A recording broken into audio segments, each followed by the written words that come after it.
hablamos de estos temas. Mateo 24, versículo 3. Tenemos un tema maravilloso hoy, el cual se titula Principio de Dolores. Cuando usted lo encuentre, nos ponemos en pie un momentito para dar lectura a la palabra del Señor. Mateo 24, versículo 3, dice la palabra del Señor: y estando él sentado en el monte de los olivos, los discípulos se le acercaron aparte diciendo: dinos, ¿cuándo serán estas cosas? ¿Y qué señal habrá de tu venida y del fin del siglo? Respondiendo Jesús les dijo: mirad que nadie os engañe, porque vendrán muchos en mi nombre diciendo: yo soy el Cristo, y a muchos engañarán, y oiréis de guerras y rumores de guerras. Mirad que no os turbéis, porque es necesario que todo esto acontezca, pero aún no es el fin, porque se levantará nación contra nación y reino contra reino, y habrá pestes y hambres y terremotos en diferentes lugares, y todo esto será principio de dolores. Oremos al Señor. Amado Padre que estás en los cielos, nos inclinamos ante ti, Señor, pues reconocemos que tú eres el Rey, y un Rey grande, poderoso, majestuoso. Por eso, Señor, nos humillamos ante ti y pedimos, Señor, que nos hables a través de tu palabra, que tu buena palabra, Señor, pueda edificarnos, que nos restaure, que nos edifique, que nos confronte incluso. Mi Dios, tú tienes control de nuestras vidas. Tú que conoces, Señor, las necesidades más profundas del corazón humano. Te pido, Señor, que nos hables en esta oportunidad. Imparte tu palabra, Señor, a través de tu Espíritu. Te lo pedimos en el nombre de Jesucristo. Amén y amén. Gloria a Dios. Cuando comenzamos a ver las señales, y es lo que dice Mateo de lo que hemos leído hoy, este tema de principio de dolores no deja de tener sus controversias, como que nada pasa. Y por cierto que hay personas que le preguntan a uno, y esto lo dice la Biblia: si vienen terremotos, preguntan, callados, no decimos nada. Esa es una postura. Pero la otra postura es de los predicadores que son muchas veces se forza los textos bíblicos para... No debemos dejarnos arrastrar por lo que cualquier persona diga, ¿verdad? Y que de repente, ¿verdad? Como dicen por ahí en unas noticias, a veces está llorando una virgen, ¿verdad? Y dicen, eso es porque le está ocurriendo. Y por cierto, los medios de comunicación, principalmente la televisión y las redes, hoy en día se prestan para llamar, ¿verdad?, aquello que ellos miran que es algo oculto. Hay canales, ¿verdad?, donde como que se especializan y presentan algunos documentales, o lo que persiguen es que la gente esté como un poco asustada, ¿verdad? Un poco con temor. Y hay, por cierto, corrientes que lo que hacen es llevar a las personas a creer, sí, que hay fuerzas sobrenaturales, pero ellos sacan a Dios de la ecuación y ellos lo que quieren es hacer creer a las personas que ya los extraterrestres tienen control sobre nuestro mundo. Y por cierto, ya hay muchos creyentes que creen en los extraterrestres. No debemos tomar esa postura tampoco.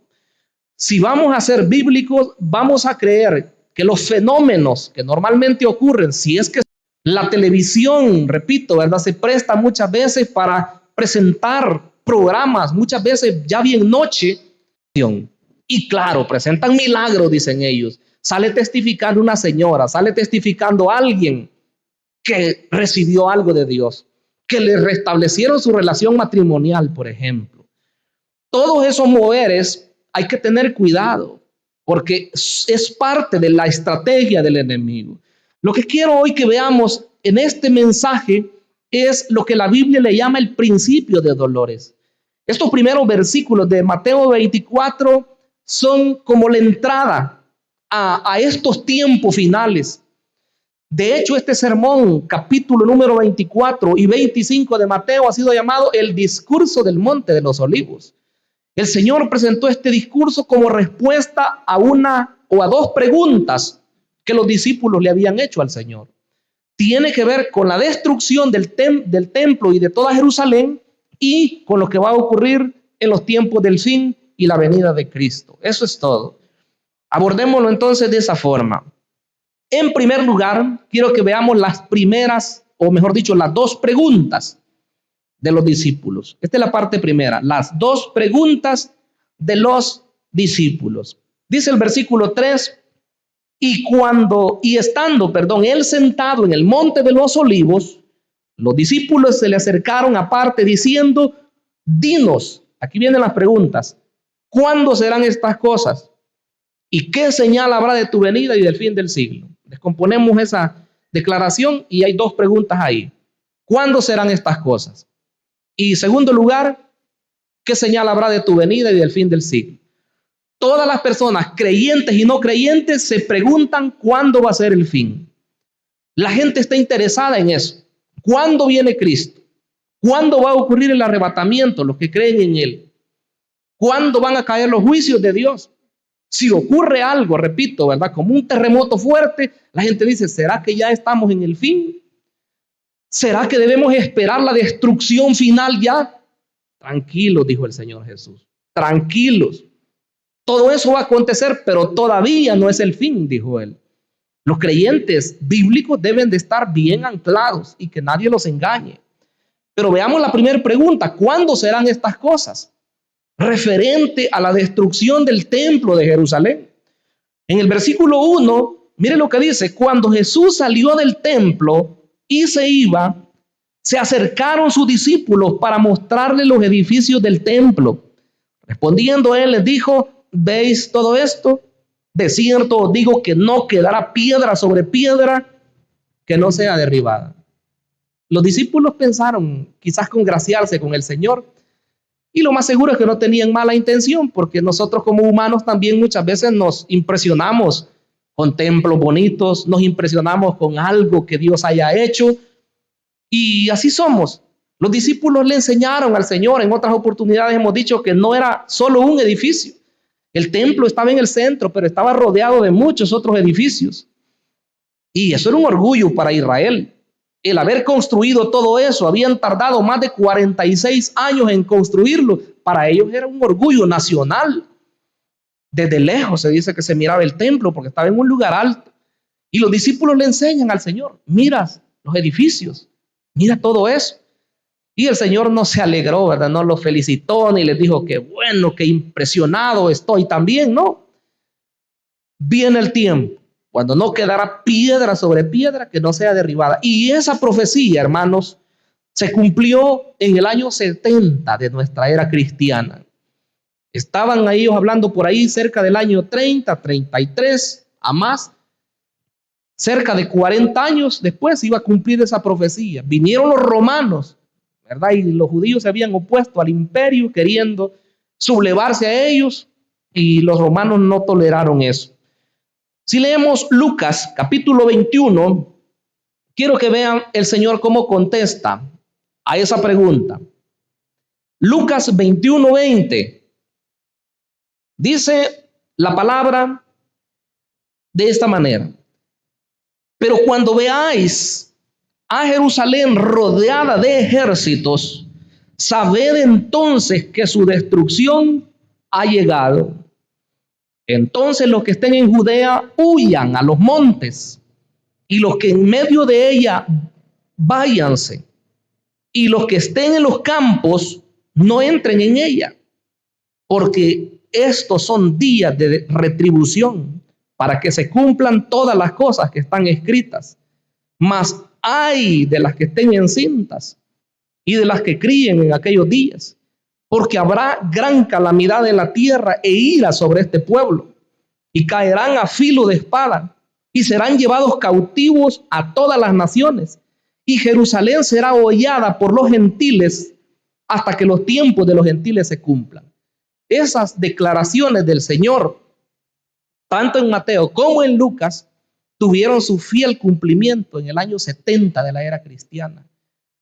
Un general llamado Tito, que más adelante fue emperador de Roma, entró con sus tropas y arrasaron la ciudad y destruyeron el templo de Jerusalén. Dicen los historiadores que como ellos sabían que el templo estaba forrado de oro, y muchos llegaron a creer que adentro también, entre las paredes, que eran parte de madera y parte de oro, que había algo escondido, ¿verdad? Algunos tesoros. Dicen que ellos no les bastó solamente con botar las paredes, sino que rompían cada parte y cada parte a modo de encontrar, según ellos, los tesoros. Y ahí se cumplió las palabras del Señor, que no iba a quedar una piedra sobre otra, sino que iba a ser, pero arrasado de manera total. Para los judíos fue triste.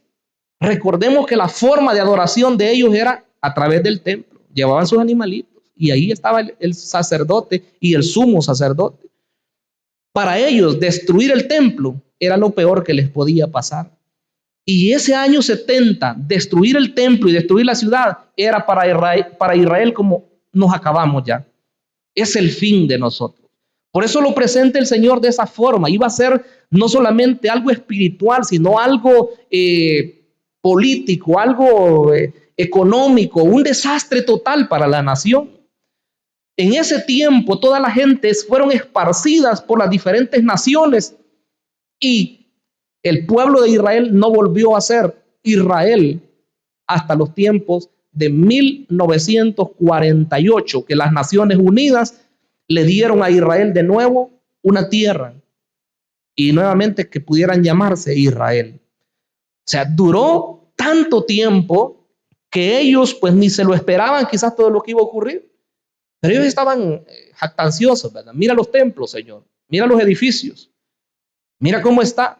Y el Señor dijo, no, esto va a ser destruido. Por eso le preguntan cuando salen y le dicen, dinos cuándo serán estas cosas.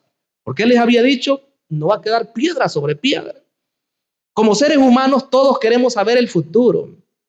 Todos queremos saber cuándo van a ocurrir las cosas. Y los discípulos eso querían.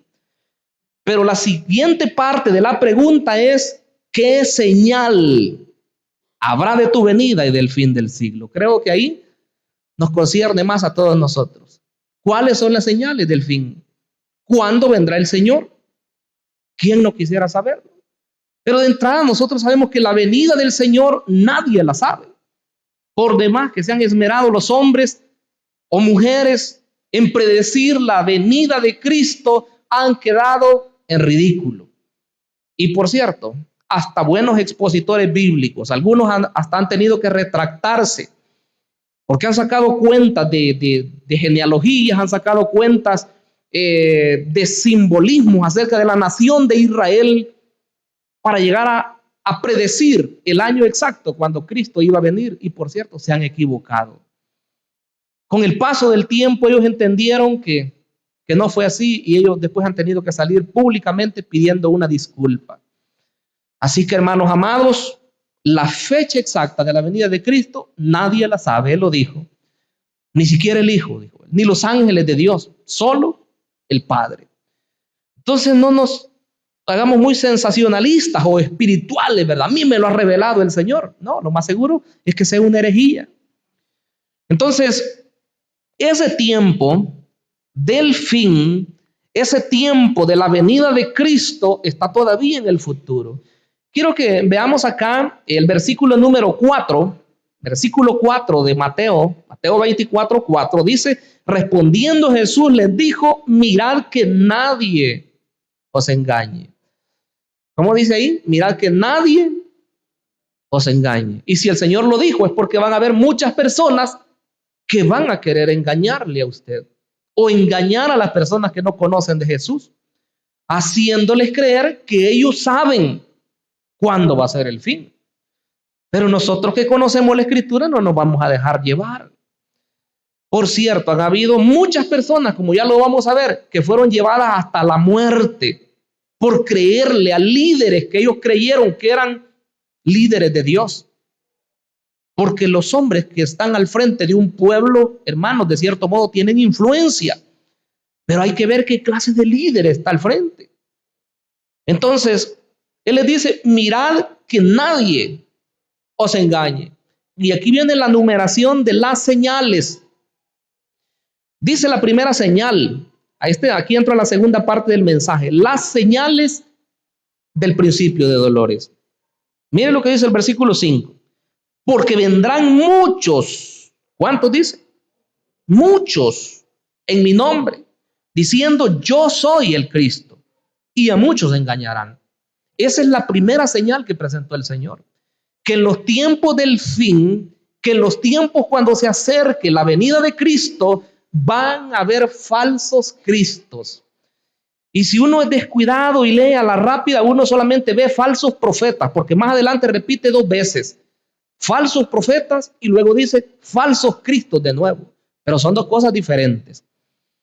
Los falsos profetas son enseñadores falsos, son predicadores falsos, pero los falsos cristos, eso es otra cosa. Los falsos cristos, ellos van a reclamar para sí adoración. Ellos van a decir, yo soy Jesús, o yo soy el Cristo, o yo soy el ungido. Y van a traer masas, van a traer personas. Y eso es lo que ha ocurrido a través de los tiempos. Reemplazarán a Cristo. De cierto modo son anticristos, ¿verdad? Porque el Señor dijo a través del apóstol Juan, en su primera carta, que ya estaba en acción el espíritu del anticristo. Claro, en el futuro viene el propio anticristo, la encarnación del diablo. Así dice la escritura en Apocalipsis 12. Dice que el dragón escarlata que está listo, ¿verdad?, para destruir y para perseguir a Israel en el tiempo futuro. Dice ya en el 13 que le va a dar toda su autoridad y todo su poder al anticristo. Pero este ser malvado es el que inspira en estos días a los falsos cristos. Y aquí se habla de varias personas. Por ejemplo, podemos mencionar algunos. Hubo un hombre que se llamó William Soto Santiago. Todos ellos hicieron llamar Cristo. Reunieron a personas y lo llegaron a convencer de que ellos eran el Cristo que había prometido la Escritura. Claro, ellos no saben que la gente a la que engañan, ellos no saben que Cristo ya vino, porque nosotros ya sabemos que Cristo ya vino. Y en su segunda venida, por supuesto, ya sabemos cómo va a venir también. Pero este hombre engañó a muchas personas. Otro se llamaba Amós. Fundó una secta que hoy hay en diferentes iglesias que se llama los amositas. Tiene su forma de enseñanza también. En Oriente, otro hombre que se llama Sun Myung Moon. De igual forma. Y acá en Norteamérica, un hombre llamado David Koresh, que engañó a muchas personas, haciéndoles creer que la voluntad de Dios era que ellos se sublevaran contra la autoridad. Y los armó a todos, y cuando venían los ejércitos a quererlos disuadir, les dijo, no nos vamos a dejar. Antes nos vamos a morir, antes que nos apresen. Así que todos los puso de acuerdo y todos se mataron unos a otros, creyéndole a su líder, supuestamente espiritual. Cuando las autoridades llegaron, los hallaron muertos, ya todos, ¿verdad? Porque este hombre los llegó a convencer que él estaba siguiendo una causa verdadera y que él era su líder, que él era más bien Cristo. Y por último, de los que más recientes, está un hombre que se llamó José Luis de Jesús Miranda. Ya murió. Ese hombre de ascendencia puertorriqueña y criado, me parece, en Estados Unidos, en Miami, él dijo, yo soy Jesucristo hombre. Eso dijo él por mucho tiempo. Y tenía muchos seguidores. Y pasó el tiempo y mucha gente lo seguía a él, porque la gente que no conoce la Escritura, repito, a cualquier cosa que ellos piensan que es la novedad, lo siguen. El hombre decía, yo soy Jesucristo hombre. Pero más adelante, permítame la palabra, se chifló, ¿verdad? Y él llegó a decir que él era el arcángel Miguel. Después llegó a decir él que él era el Espíritu Santo. Qué hombre más blasfemo, ¿verdad? Y por último terminó diciendo que él era el anticristo, que él era el 666.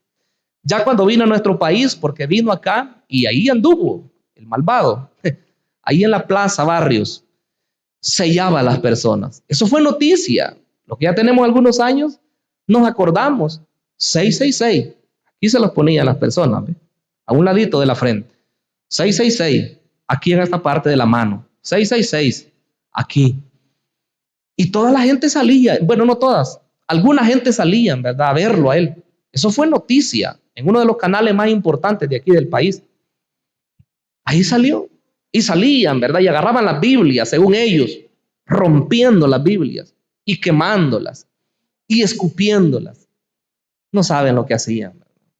Pobres. Porque pueden romper todas las Biblias que quieran. Pueden escupir si quieren. Pueden blasfemar si quieren el nombre de Dios. Pero lo que no saben es que están acarreando condenación para ellos. Porque el Dios Todopoderoso sigue estando en su trono. Y el Dios verdadero un día juzgará con justicia a todas esas personas. Porque Dios solo hay uno. Pues ellos pueden hacer todo lo que quieran. Ese hombre al final, pues se fue sin Dios y sin esperanza. Y hoy por último me doy cuenta que la herejía no paró ahí, sino que su esposa después terminó diciendo que ya Jesucristo no era hombre, sino que Jesucristo iba a venir en mujer y que ella era Jesucristo. Y siempre hubo mucha gente que la seguía. Hoy no sé, le he perdido la pista, pero qué terrible. De gente que cree todo lo que oye. De falsos cristos es una de las señales acerca del fin de los tiempos. Pero el versículo 7, Mateo 24, el versículo 6, dice, y oiréis de guerras y rumores de guerras. Mirad que no os turbéis, porque es necesario que todo esto acontezca. ¿Pero qué dice al final? Pero aún no es el fin. Ya, contra Israel. ¿Y cuántos no han dicho? Pues vamos a ser desaparecidos del mapa. Israel decía hace ya varios años, decían los persas, que hoy es Irán, ¿verdad? Y resulta que últimamente Irán lo fue a bombardear, ¿verdad? En defensa, dicen ellos, antes que nos exterminen, vamos nosotros y les ganamos. Y claro, se volvió ese conflicto, ¿verdad? Recientemente. Atacaba uno, luego el otro, y así se han venido causando muertes. Lo más terrible de esas guerras no es, claro, que mueran soldados, después de todo ellos están preparados para eso, pero mueren miles de inocentes, personas, ancianos, niños, mujeres. La guerra no anda seleccionando a las personas que va a matar. Entonces es triste. Venimos oyendo de más tiempo la guerra de Rusia, ¿verdad?, contra Ucrania. Y nosotros sabemos claramente que esa cuestión no es espiritual solamente, ¿verdad?, sino que es comercial, es militar y de otras índoles. Entonces hay guerras.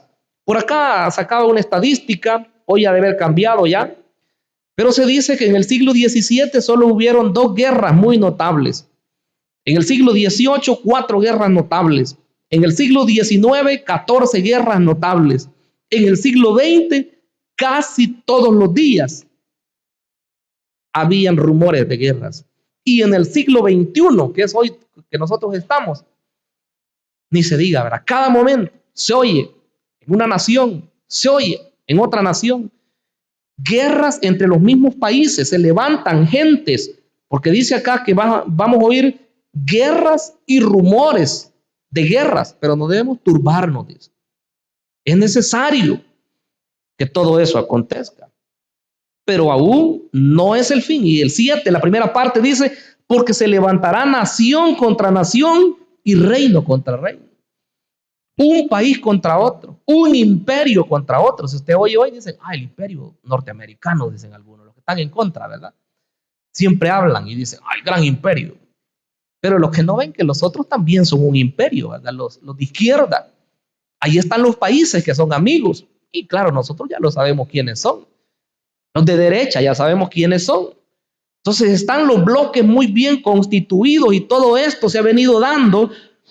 Y para que tengamos una idea, guerras, como dice la gente más simplista, siempre han habido, dice. Pero lo que no saben es esto, que a medida va avanzando el tiempo, esto es más terrible. Se dice que cada vez estamos más al borde de un colapso a través de que los países van a entrar en guerra. ¿Y quién ayudará a quién? ¿Quién ayudará a quién? Pero la otra señal que viene de pestes. En ese versículo 7, siempre en la parte segunda, dice, y habrá pestes, pestes, y como resultado, hambres, ¿verdad? También pestes. Esto de pestes, usted lo oye como epidemias, lo oye también como pandemias. Y para los que somos de esta generación, bueno, si nunca sabíamos que era una pandemia, hoy sí ya sabemos, ¿verdad? Qué terrible fue eso. Si estamos vivos, es solo por la misericordia de Dios. Algunos quizás saben si el COVID les dio, otros no sabemos si nos dio porque no nos hicimos chequeo. Pero lo más seguro es que a la mayoría nos dio, algunos con síntomas, otros asintomáticos, como le llamaban. Pero esta pandemia que fue, porque esa es la característica de la pandemia, que es a nivel mundial, todos la sufrimos. Entonces, han habido a través de los años pestes, por decir algo. En 1918 se dice que hubo una peste de gripe y mató 20 millones de personas. El SIDA mismo, se dice que había, por lo menos en el tiempo que se hizo esta encuesta, 40 millones de personas infectadas y miles que mueren de cuando en cuando, ¿verdad? Por ese contagio. El cólera, el ébola, bacteria asesina come carne, el dengue hemorrágico, la fiebre tifoidea, el cáncer, ¿verdad? Que está hoy bien de moda. Y por último, el COVID-19. Estaba viendo el dato del COVID-19 y dice que muertos hasta el momento hay 7.010.681 personas muertas por el COVID-19 a nivel del mundo, ¿no? 7.010.681 muertos. Claro, y la estadística es grande, ¿verdad? ¿Cuántos infectados fueron? ¿Cuántos se recuperaron? ¿Cuántos están activos todavía? Pues esto es terrible. Pestes, pero se habla de hambres también. Diariamente se dice que en el mundo entero mueren unas 60.000 personas, principalmente en los países más pobres, como Etiopía, Uganda, Sudán, Bangladesh. 60.000 personas cada día de hambre. Si nosotros comemos, hermanos, muchos tiempos y a veces hasta nos reímos de cuánto comemos nosotros, debemos pensar que hay lugares donde la gente no come. Y los pobres niños son los primeros que se mueren. Están ahí, ¿verdad? Que solo el pellejito les detiene los huesitos. Es triste lo que ocurre a nivel del mundo. Hay hambres. Y como número 5 dice que hay terremotos. Siempre en el versículo 7. Habrán terremotos en diferentes lugares. ¿Cuál es la característica cuando ocurre un terremoto en un país? Todos los protocolos se activan, ¿verdad? De varios países, aunque no tengan muchos recursos, pero siempre quieren ayudarle al que está sufriendo. Pero piense usted cuando haya terremotos en cada lugar.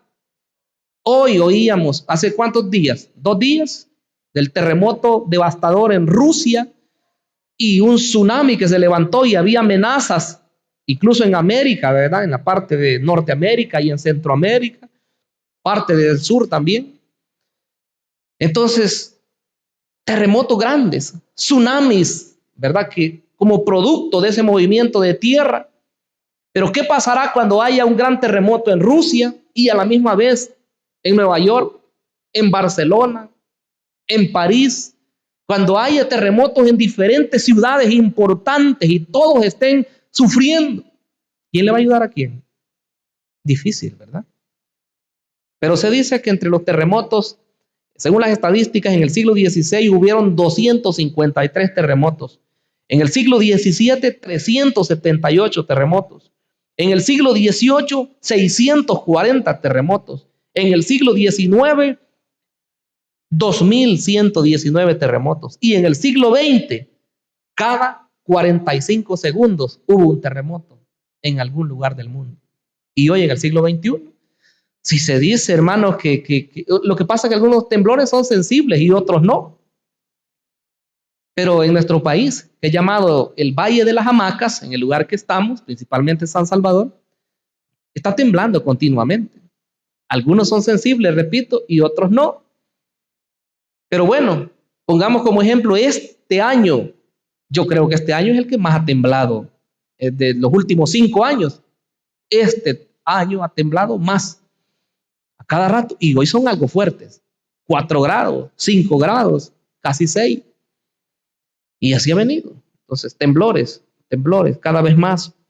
Debemos saber que si todo esto está aconteciendo, dice el versículo 8, y todo esto será principio de dolores.